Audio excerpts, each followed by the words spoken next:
किन 5 प्रकार के भोजन से मनुष्य की आयु कम होती है। इस प्रसंग में एक प्राचीन कथा है। इस कथा के माध्यम से हम कि मनुष्य को किस प्रकार का भोजन करना चाहिए, भोजन करने का सही तरीका और सही दिशा कौन सी है, भोजन कब करना चाहिए, झूठी थाली कहाँ रखना चाहिए तथा भोजन शुरू करने से पहले क्या बोलना चाहिए। दोस्तों, सबसे पहले तो आप इस वीडियो को लाइक कर दें और कमेंट में सच्चे दिल से लिख देना, राधे राधे जय श्री कृष्ण। वीडियो को लाइक जरूर करें। दोस्तों, एक बार की बात है, देवर्षि नारद भगवान श्री कृष्ण से मिलने के लिए द्वारिका नगरी में पधारते हैं। तब भगवान श्री कृष्ण देवर्षि नारद को देखकर उनका स्वागत करते हुए कहते हैं, आइए देवर्षि, द्वारिका में आपका स्वागत है। आज किस प्रयोजन से आप द्वारिका में पधारे हैं? अवश्य ही कोई महत्वपूर्ण समाचार लेकर आए होंगे। तब देवर्षि कहते हैं, हे प्रभु, आप सब कुछ जानते हुए भी पूछ रहे हैं। मैं आज आपके पास मेरी एक्स शंका का निवारण करने के लिए ही आया हूं। कृपया आप अपने इस भक्त की द्विधा को दूर कीजिए।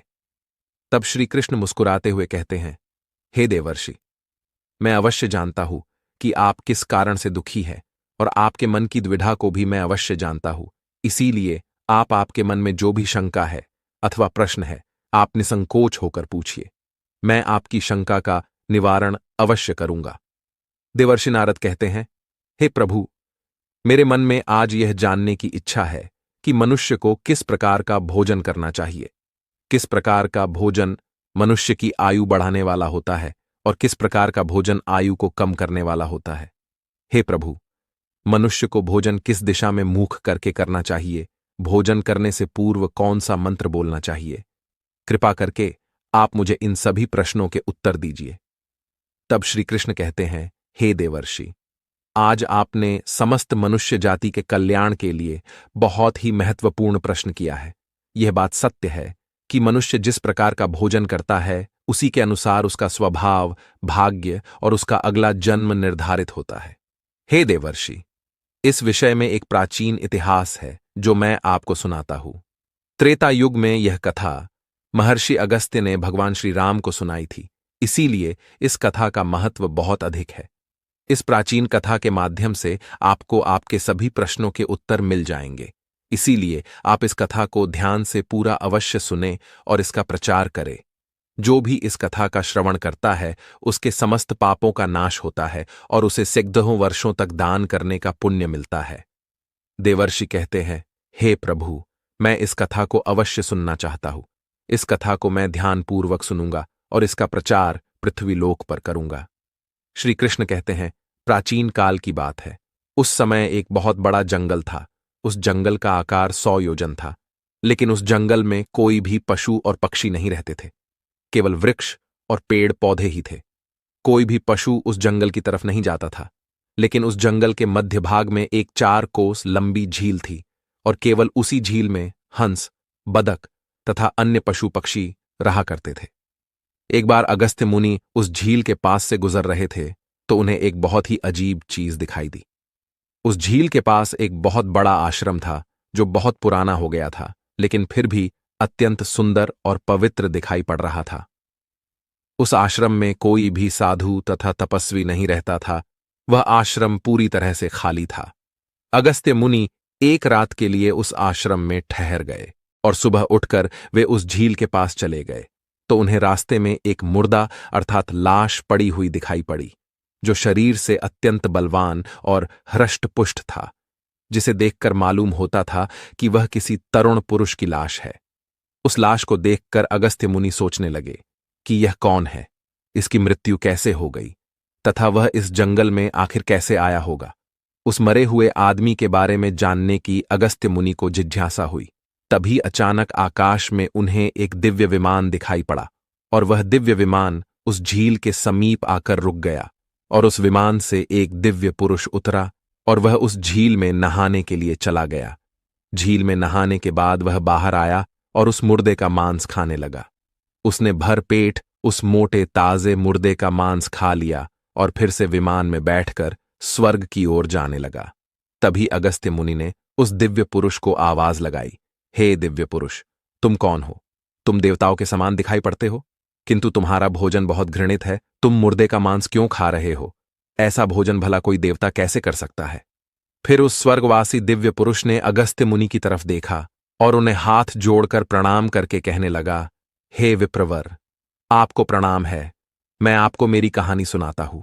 पूर्व काल की बात है। विदर्भ देश में मेरे महायशस्वी पिता राज्य करते थे। वे वसुदेव के नाम से तीनों लोकों में प्रसिद्ध थे और परम धार्मिक व्यक्ति थे। उनकी 2 पत्नियां थीं। उन दोनों पत्नियों से उन्हें एक एक करके 2 पुत्र हुए। मैं उनका सबसे बड़ा बेटा था। लोग मुझे श्वेत के नाम से जानते थे और मेरे छोटे भाई का नाम सूरत था।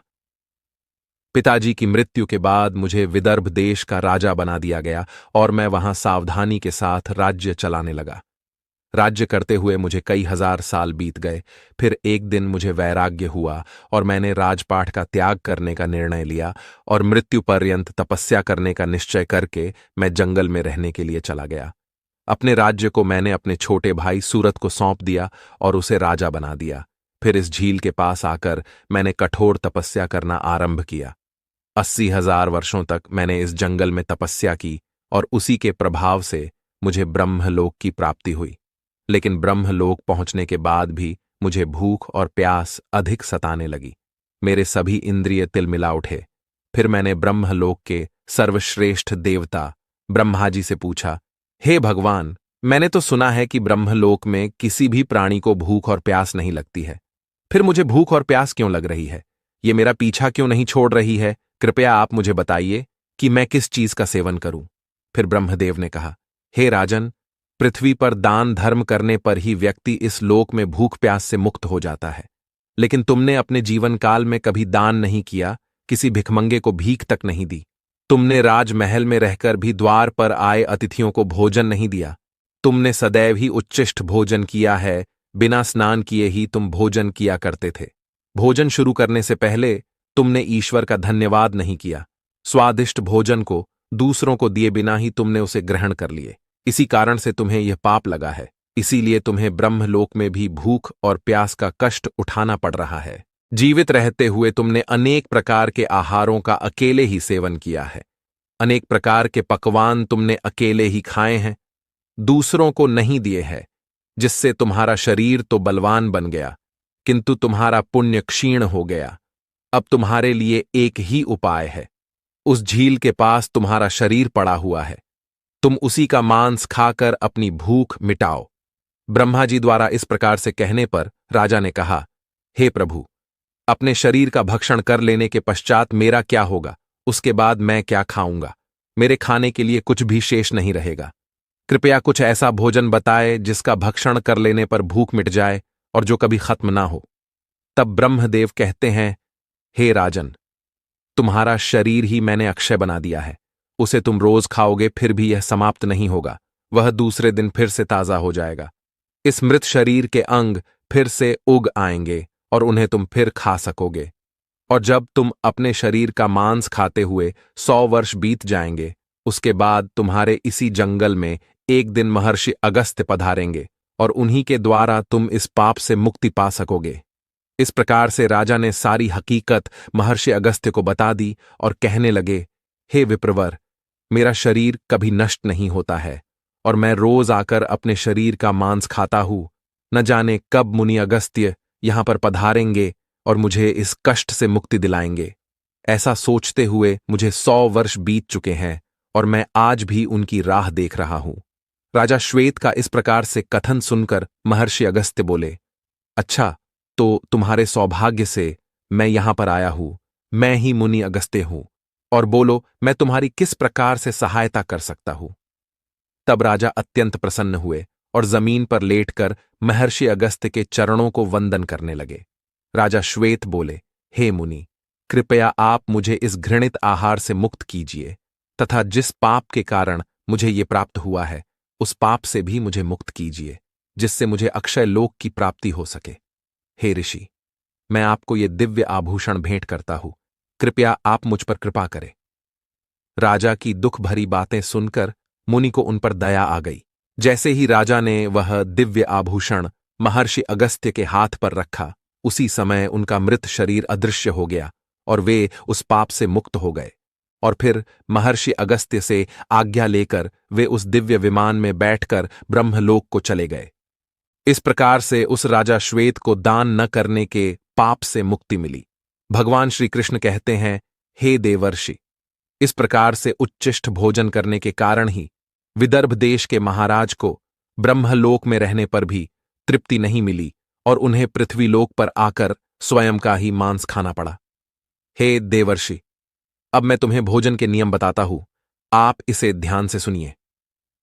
भोजन शुरू करने से पहले थोड़ा सा अन्न भूमि पर रखना चाहिए, ताकि देवता, पशु पक्षी, सर्प, दैत्य तथा प्रेत पिशाच जो अपने कर्म बंधन से बंधे हुए हैं, उन सभी को अन्न की प्राप्ति हो। यदि भोजन करते समय कोई अतिथि आ जाए तो उसका स्वागत करे और उसे आसन देकर प्रणाम करके उसका सत्कार करे।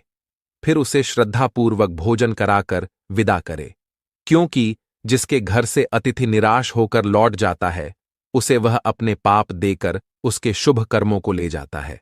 श्री कृष्ण कहते हैं, मनुष्य को पिता के घर में रहने वाली विवाहित कन्या, दुखिया और गर्भधारण की हुई स्त्री तथा वृद्ध को भोजन कराने के बाद ही भोजन करना चाहिए।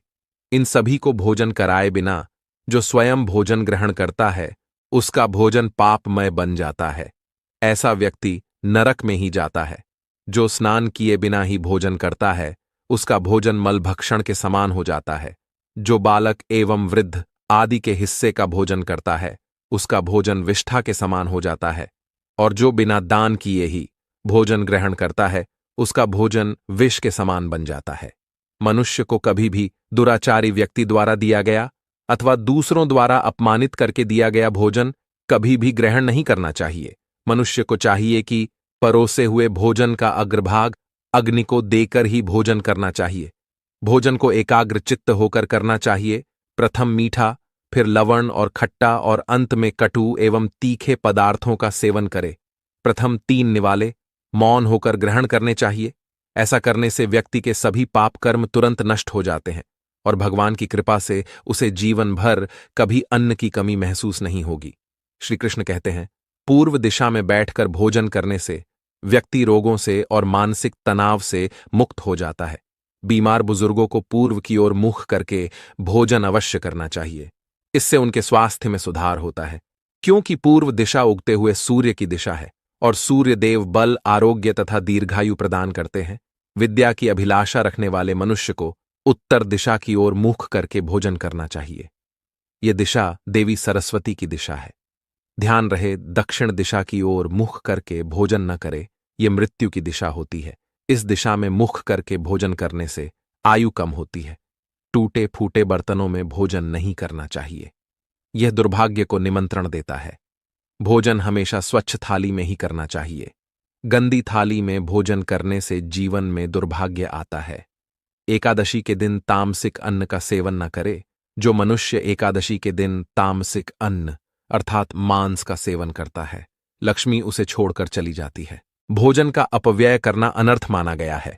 इसीलिए थाली में जितना आवश्यक हो उतना ही भोजन ले। अगर कोई व्यक्ति साथ में भोजन कर रहा हो तो उसका भोजन समाप्त होने तक उठकर नहीं जाना चाहिए। इससे पितृदेव नाराज हो जाते हैं। भोजन के बाद थाली में हाथ धोना अनुचित माना गया है। थाली में हाथ धोने से अन्न का अपमान होता है। भोजन के बाद थाली में हाथ धोने वाले लोग नीच योनि में जन्म लेते हैं। सबसे महत्वपूर्ण बात ध्यान रहे कि व्यक्ति को बिस्तर पर बैठकर कतई भोजन नहीं करना चाहिए। ऐसा करने से व्यक्ति कई प्रकार के रोगों से ग्रसित हो सकता है। भोजन केवल जमीन पर आसन बिछाकर उस पर बैठकर ही करना चाहिए। भोजन करते समय दिशाओं का ध्यान रखना बहुत ही आवश्यक होता है। यदि गलत दिशा में बैठकर अथवा गलत दिशा में मुख करके भोजन करने से व्यक्ति को उसके अनिष्टकारक परिणाम प्राप्त होते हैं। भगवान श्री कृष्ण कहते हैं, जिस भोजन के ऊपर से कोई पैर रखकर चला गया हो अथवा कोई व्यक्ति भोजन को लांघ कर गया हो तो ऐसे भोजन को कभी खाना नहीं चाहिए। ऐसा भोजन अशुद्ध हो जाता है। ऐसे भोजन को पशुओं को खिला देना चाहिए।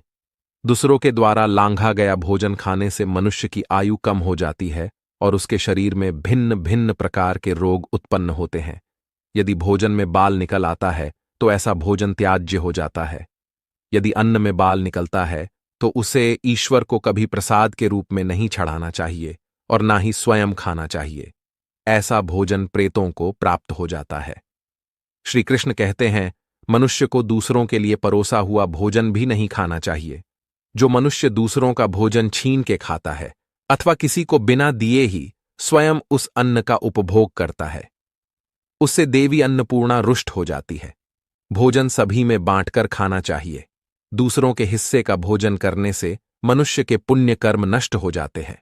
पवित्र आसन पर बैठकर अपने पैरों को भूमि पर रखकर पूर्व की ओर सूर्याभिमुख होकर अन्न ग्रहण करना ही सर्वोत्तम माना गया है। पूर्वाभिमुख होकर भोजन करने से यश की प्राप्ति होती है और उत्तर की ओर मुख करके भोजन करने से सत्य की प्राप्ति होती है। दोनों हाथ, दोनों पैर तथा मुख को पानी से धोकर ही भोजन करना चाहिए। भोजन के पात्र को भूमि पर रखकर अन्न ग्रहण करना ही सर्वश्रेष्ठ माना गया है। शास्त्रों में इस प्रकार के भोजन को उपवास के समान बताया गया है। मनुष्य को क्रोध रहित होकर भोजन करना चाहिए।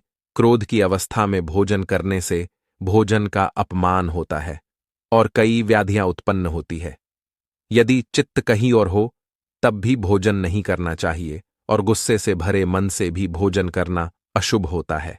जो जूते पहनकर भोजन करता है, इस प्रकार के भोजन को आसुरी भोजन कहा गया है। ठीक मध्यरात्रि में, ठीक मध्याह्न होने पर भी भोजन करना अशुभ माना गया है। यदि पेट खराब हो तब भी भोजन नहीं करना चाहिए। गीले वस्त्र पहन करके भी भोजन करना अशुभ होता है। दूसरों के लिए परोसा गया भोजन भी कभी नहीं करना चाहिए। सोते हुए, खड़े होकर, टूटे फूटे पात्र में भूमि पर रखकर अथवा हाथ पर रखकर भोजन ग्रहण करने से दरिद्रता आती है। भोजन करते समय वेदों का उच्चारण नहीं करना चाहिए। शास्त्रों के अनुसार स्त्री को पति के भोजन के बाद ही भोजन कर लेना चाहिए। यदि पति घर से दूर हो तो पति को ध्यान करके भोजन ग्रहण करना चाहिए। इससे पति की आयु लंबी होती है और स्त्री सदा सुहागिन रहती है। पति से पहले भोजन करना शास्त्रों में शुभ माना नहीं गया है। इससे पति की आयु कम हो जाती है। इसके साथ ही विष्णु पुराण के अनुसार पति और पत्नी को एक साथ बैठकर भोजन नहीं करना चाहिए। ऐसा करने से दोनों में क्लेश और विवाद होता है। अंधकार में अथवा आकाश के नीचे बैठकर भोजन नहीं करना चाहिए। भोजन करते समय सिर पर छत अथवा वृक्ष की छाया अवश्य होनी चाहिए। केवल एक वस्त्र पहनकर भी भोजन करना अनुचित होता है अथवा नग्न अवस्था में भोजन ग्रहण करना अशुभ होता है। इससे जीवन में दुर्भाग्य आता है। सवारी पर बैठकर अर्थात किसी वाहन में बैठकर भी भोजन ग्रहण करना अनुचित होता है। साथ ही शैया पर बैठकर भोजन करने से व्यक्ति की आयु कम हो जाती है। हंसते हुए अथवा रोते हुए भोजन करना अनिष्टकारक होता है। इससे गले में अन्न फंसकर प्राण जाने का भी खतरा बना रहता है। तो दोस्तों, इस प्रकार से भगवान श्री कृष्ण ने देवर्षि नारद को भोजन करने का महत्व बताया है।